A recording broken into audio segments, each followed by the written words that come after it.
Soundbar di bawah RM400 ni mungkin adalah soundbar yang terbaik daripada segi harga bawah RM400. Cumanya dia ada beberapa quirks dan juga benda positif yang aku nak cakapkan. Tapi korang boleh tengok daripada segi saiz memang sangat-sangat besar.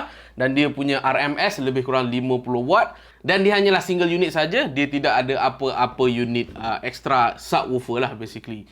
So kalau kau nak tahu dengan lebih lanjut, stay tune sampai habis. Studiobar 500 HD Maverick daripada SonicGear. Ada korang boleh tengok memang agak massive sikit daripada segi saiz. Dan ini adalah spek dia. Kalau korang nak pause, minta pause kejap untuk korang faham lah all the technical details. Korang akan dapat power brick. Dia punya watt adalah 63. Dan ini adalah optical cable. Korang dapat aux cable. Dan juga peralatan untuk wall mounting, remote control sekali dengan AAA battery, wall mount guide dan juga buku manual dia sendiri lah. Okay. Dan ini adalah ukuran yang korang boleh baca sendiri. Tapi pengalaman aku letak dekat TV aku ni memang dia ngam-ngam je dengan meja kecil aku ni lah. Dan overall design pada aku agak quite nice lah untuk price point dia. Cumanya criticism aku akan ke arah dia punya ketebalan dia lah kot. So kita pun ada connection optical, aux, USB dan juga HDMI e-arc. Dan dia pun ada wall mount bracket yang aku pun tak pakai sampai sekarang sebab aku jenis letak dekat atas meja je lah.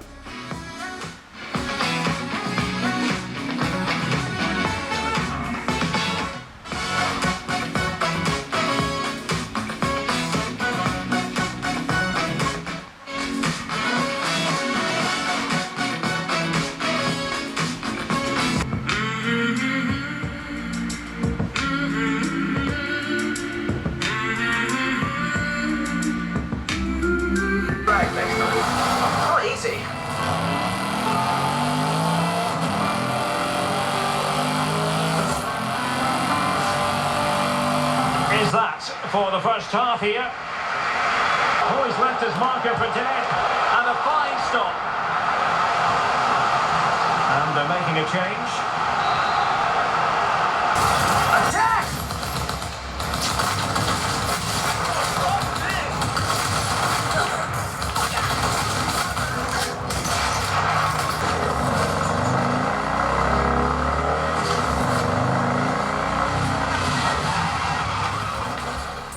So kalau you kan total spec dia, korang boleh tengok sendiri total dekat sini. Tapi just nak highlightkan dia punya total system power dia 100W.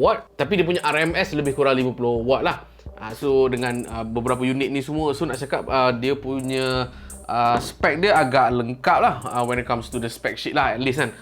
Cumanya daripada segi sound quality, cikgu Ulwan adakah ianya okey? Okay, first things first, number one saya boleh puji daripada segi volume dia memang sangat terlampau-lampau kuat lah. So maksudnya benda ni kalau korang install kat korang punya TV and then korang nak tengok dalam, maksudnya kalau 10 orang, even 15-17 orang pun masih lagi boleh gagah. Tembak je kuat-kuat memang confirm dengar. Satu. Yang kedua daripada segi surround sound dia tu just nice dan memadai. Okay.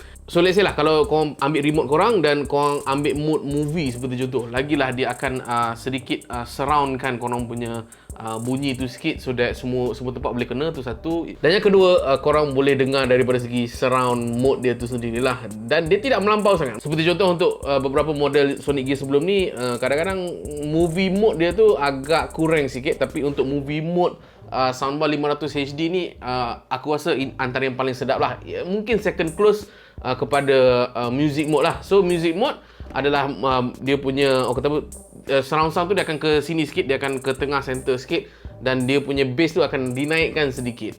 So yang mana cikgu Ulwan akan prefer? Aku akan pilih antara dua. So kadang-kadang aku suka music, kadang-kadang aku suka movie. Tapi untuk family watching, aku recommend korang onkan mode movie. Tapi kalau kadang-kadang kalau korang nak rasa nak bass tu naik dan bunyi tu agak sedikit natural, korang boleh onkan mode music lah. Dan daripada segi treble, tak payah cerita, korang boleh kawal. Dan bunyi dia just nice lah. Korang boleh kurangkan, korang boleh naikkan. Dan aku tak ada rasa apa-apa impact negatif lah kalau aku naikkan treble tu terlalu tinggi. Tapi kalau bass ni, aku syorkan untuk korang just tembak je habis-habis. Sebab pada aku, bass dia tu tak cukup lah. Again, kita tak nak pukul sama rata dengan single unit dengan unit yang ada subwoofer. Tapi bila dengan single unit ini pun aku tak rasa bass dia tu mencukupi sangat. Lagi-lagi bila korang letak volume yang agak rendah. Lagi-lagi kepada aku yang dah pakai TV yang high end, yang harga dia 5,000 lebih ni semua, iaitu aku pakai Samsung Q70 something yang memang is designed for PS5, Xbox Series X punya gaming. Aku dapati low level mode tu dah lebih kurang sama dengan TV unless korang buat volume yang tinggi. Dan aku dapati juga yang kelakarnya, bass dia tu akan kuat kalau korang letak volume dia kuat. Maksudnya bila korang blast volume speaker ni terlalu kuat, this is where orang kata apa, speaker ni akan dapat dia punya the whole spectrum of bass lah.